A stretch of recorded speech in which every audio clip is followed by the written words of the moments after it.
Rap star and music producer Dr. Dre has reportedly suffered a bleeding brain aneurysm and was taken to the hospital Monday. The 55-year-old is said to be stable and lucid in the ICU at Cedars Sinai Hospital in Los Angeles. CBS News' Dr. Max Gomez has more on the recovery and the risk factors for aneurysms.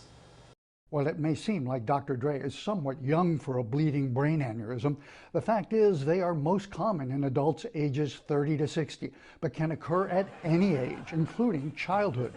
We don't know if Dre has any risk factors for an aneurysm, such as high blood pressure, smoking, or a family history of aneurysms. African Americans are also known to be at higher risk for a bleeding aneurysm. Aneurysms are a weakening in the wall of a blood vessel, like a bubble or balloon on a tire.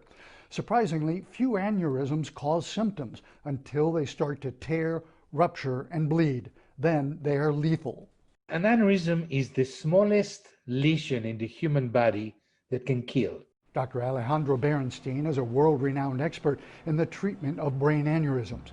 He told me that while 50% of bleeding aneurysms are fatal, recovery and degree of disability depends mostly on the location of the aneurysm and the amount of hemorrhage that occurs.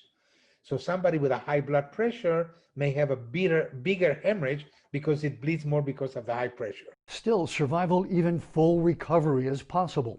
Tricia Scobie is 2 years younger than Dr. Dre, a self-described exercise addict who 2 months ago suddenly had the worst headache of her life, much worse than her usual migraines.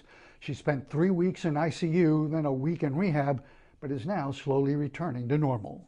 I really have gotten everything back. They see no deficiencies and they expect a full recovery. Again, most aneurysms are silent until they start to bleed. Signs of that include sudden worst headache ever, a stiff neck, vision disturbances, nausea, vomiting, or seizures. That's when time is critical. Get to a hospital immediately. Dr. Max Gomez, CBS 2 News.